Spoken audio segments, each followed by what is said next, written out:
cadre professionnel, je vois surtout l'intelligence artificielle comme une promesse, puisque je pense qu'il ne faut pas la voir comme un concurrent de l'être humain. Selon moi, je pense que c'est surtout une aide qui est donnée aux collaborateurs, vraiment un outil qu'il faut apprendre à utiliser.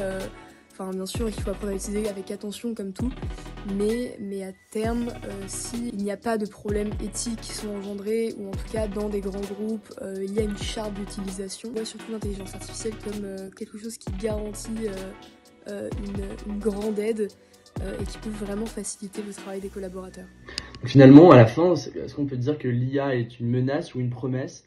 Eh bien, je pense que c'est juste une réalité. L'IA, dans son usage, peut comporter et comporte même aujourd'hui une menace, en tout cas des dangers, puisque on peut imaginer derrière l'analyse des réponses et de la création d'une IA concernant la production d'images ou de sons qui peuvent nuire aux autres. Et aussi, donc, et en cela, elle constitue une menace, mais aussi une promesse dans le fait que son développement apportera des bénéfices, j'en suis certain, au niveau médical, au niveau même de la justice, je pense à la justice prédictive, ou encore dans la facilité de l'emploi de l'IA dans les entreprises. Et pour cette raison, je dis que oui, l'IA n'est pas un collaborateur remplacé, mais bien sûr augmenté.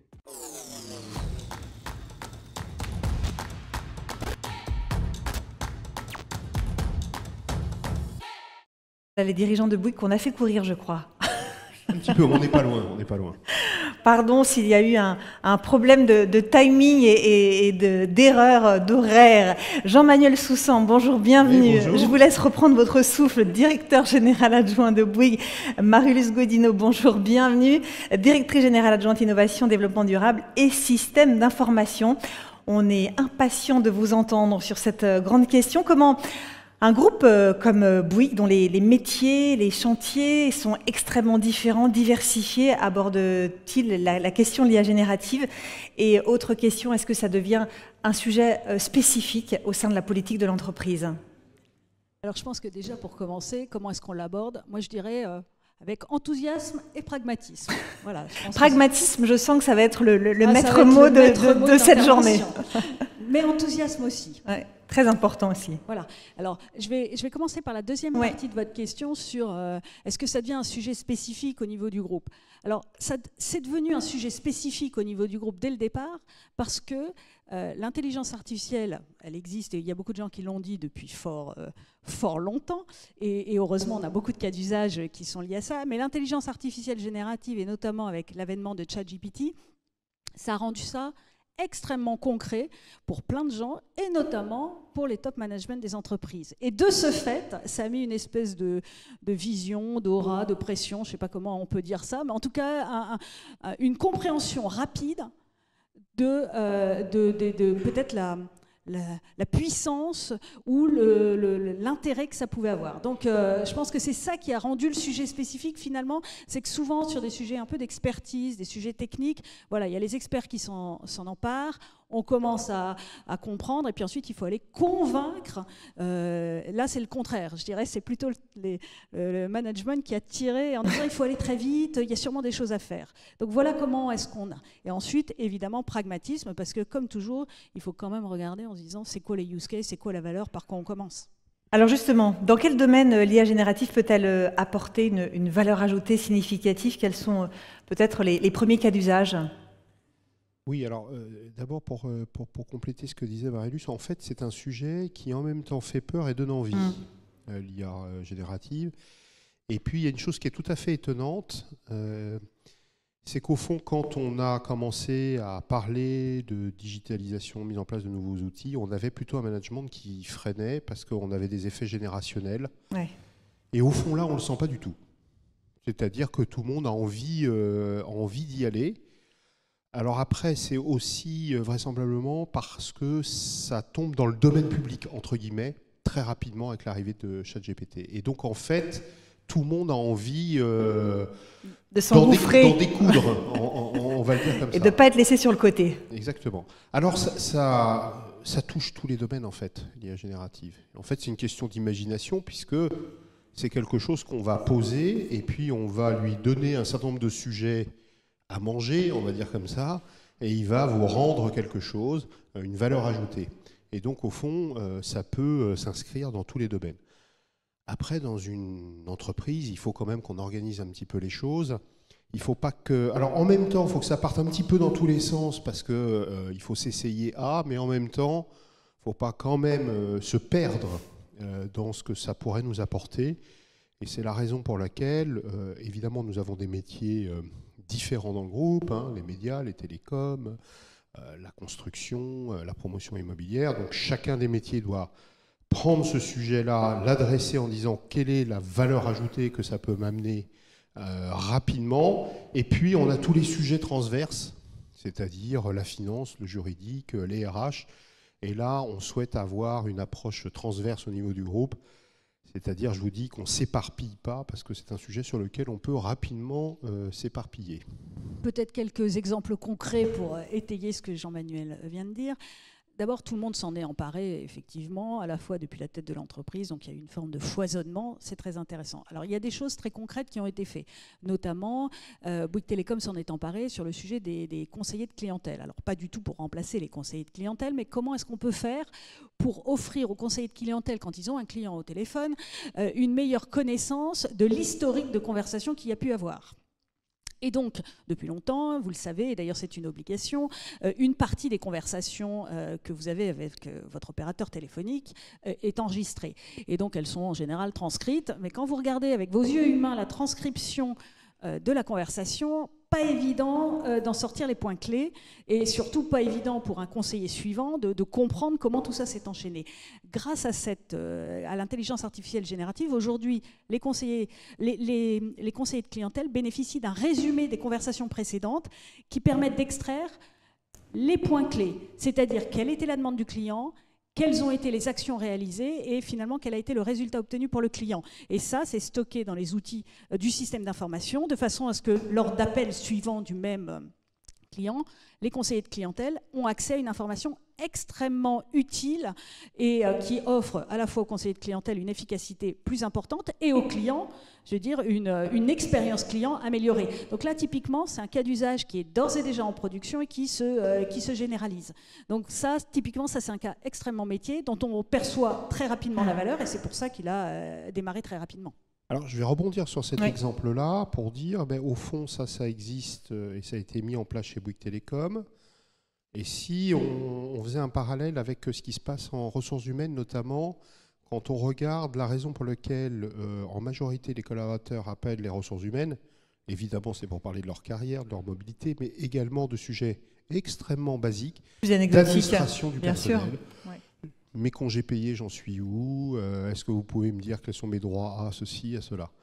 Et au fond, on va utiliser l'expérience de Bouygues Télécom pour dire, ces POC-là, au fond, ça va beaucoup nous aider à mettre en place des POC RH et qui, en fait, comprendre le client, c'est aussi un peu comprendre nos collaborateurs et donc, c'est pas la peine de réinventer, entre guillemets, l'eau chaude et on va utiliser vraiment l'expérience de Bouygues Télécom pour aller, je dirais, le ploguer sur des sujets RH très basiques. Vous vouliez ajouter? Oui, peut-être quelques autres exemples en vrac. Là, on parle de cet agent conversationnel RH, on peut l'avoir sur beaucoup de sujets, mais on va trouver aussi dans le support IT, par exemple, tout ce qui est support aux utilisateurs dans l'IT, évidemment, le même type de fonctionnalité peut être mise en œuvre. En fait, l'intelligence artificielle générative, elle a deux grands cas d'usage, vous le savez bien. Hein. Il y a d'une part la recherche de connaissances et d'autre part la génération de contenu. Et donc, dans la question du support aux utilisateurs en matière d'IT, il y a une vraie question de trouver dans la base de connaissances les bonnes choses. Donc ça, c'est très important. On peut l'utiliser en matière de RSE. En matière de RSE, il y a énormément de questionnaires qui nous sont envoyés par différents organismes pour nous demander quels sont nos objectifs environnementaux, sociaux, de gouvernance, comment est-ce qu'on a organisé, quels sont les chiffres. Là encore, on a des connaissances, on a des documents. Comment est-ce qu'on fait pour répondre à ces choses-là de façon beaucoup plus rapide?